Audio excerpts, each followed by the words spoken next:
Hi friends, വീണ്ടും ജോളീസ് കിച്ചണിലേക്ക് സ്വാഗതം. ഇന്ന് നമ്മൾ തയ്യാറാക്കാൻ പോകുന്നത് നാടൻ രുചിയിൽ ഗ്രീൻ പീസ് കറിയാണ്.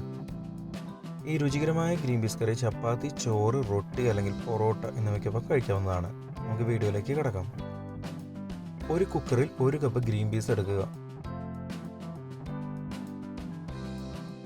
ഗ്രീൻ പീസ് കഴുകി 8 മണിക്കൂർ കുതിർത്ത് വെച്ചതാണ്. 1/4 ടീസ്പൂൺ മഞ്ഞൾപ്പൊടി, 1 ടീസ്പൂൺ ഉപ്പ്, 3 കപ്പ് വെള്ളം എന്നിവ ചേർക്കുക. നന്നായി ഇളക്കുക. മൂടി അടച്ച് ഹൈ ഫ്ലെയിമിൽ 1 വിസിൽ വരെ വേവിക്കുക. അതിനുശേഷം മീഡിയം ഫ്ലെയിമിൽ 4 വിസിൽ, അങ്ങനെ മൊത്തം 5 വിസിൽ വന്നതിന് ശേഷം തീ ഓഫ് ചെയ്യുക. കുറഞ്ഞത് 20 മിനിറ്റെങ്കിലും മൂടി തുറക്കാതെ തന്നെ വയ്ക്കുക. 20 മിനിറ്റിന് ശേഷം നമുക്ക് മൂടി തുറക്കാം. ഗ്രീൻ പീസ് നന്നായി വെന്തിട്ടുണ്ട്.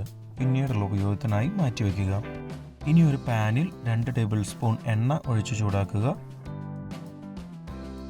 കുറഞ്ഞ തീയിൽ വെച്ച് 2 ടീസ്പൂൺ ഇഞ്ചി വെളുത്തുള്ളി പേസ്റ്റ്, 3 പച്ചമുളക് അരിഞ്ഞത്, കുറച്ച് കറിവേപ്പില എന്നിവ ചേർക്കാം. നന്നായി ഇളക്കുക.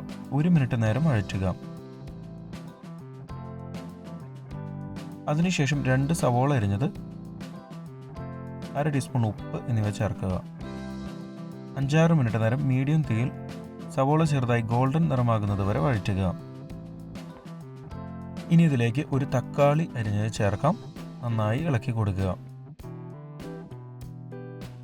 മൂടി അടച്ച് മീഡിയം തീയിൽ 5 മിനിറ്റ് നേരം വേവിക്കുക.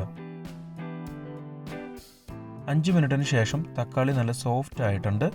ഈ സമയം തീ ഏറ്റവും കുറവിലേക്ക് വെക്കുക. പിന്നെ അതിലേക്ക് 1/4 ടീസ്പൂൺ മഞ്ഞൾപ്പൊടി, 2 ടീസ്പൂൺ മല്ലിപ്പൊടി എന്നിവ ചേർത്ത് കൊടുക്കുക. നന്നായി ഇളക്കുക. കുറഞ്ഞ തീയിൽ 1 മിനിറ്റ് നേരം വഴറ്റുക. ഇനി ഒരു ഗ്രൈൻഡർ ജാറിൽ 1 കപ്പ് തേങ്ങ ചിരകിയത് എടുക്കുക. അതിലേക്ക് 1 ടീസ്പൂൺ പെരിഞ്ജീരകം, 1/4 കപ്പ് വെള്ളം എന്നിവ ചേർക്കുക. പേസ്റ്റ് രൂപത്തിൽ അരച്ചെടുക്കുക. പിന്നീടുള്ള ഉപയോഗത്തിനായി മാറ്റിവെക്കാം. ഇനി ഇതിലേക്ക് നേരത്തെ വേവിച്ച ഗ്രീൻ പീസ് ചേർത്ത് കൊടുക്കുക.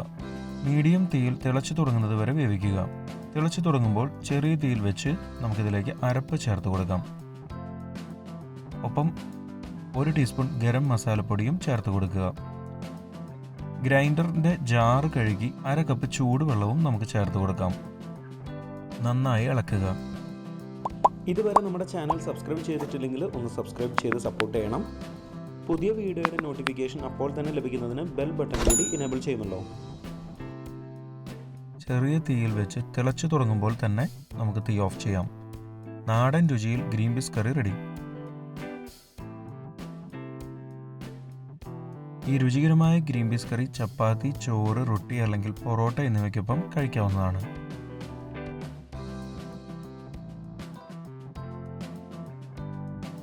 സ്കിപ്പ് ചെയ്യുന്നതിന് മുമ്പ് ചാനൽ ആദ്യമായി കാണുന്നവരാണെങ്കിൽ ഒന്ന് സബ്സ്ക്രൈബ് ചെയ്യാൻ മറക്കരുത്.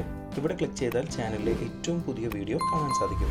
നോൺ വെജിറ്റേറിയൻ റെസിപ്പീസിന് വേണ്ടി ഇവിടെ മുകളിലും വെജ് റെസിപ്പീസിനായി താഴെയും ക്ലിക്ക് ചെയ്യുക. 4 മണി പലഹാരങ്ങൾ, സ്നാക്സ്, ബിരിയാണി, ഡെസേർട്സ്, ഡ്രിങ്ക്സ് തുടങ്ങിയ എല്ലാവിധ റെസിപ്പികളുടെയും ലിങ്ക് ഡിസ്ക്രിപ്ഷനിൽ കൊടുത്തിട്ടുണ്ട്.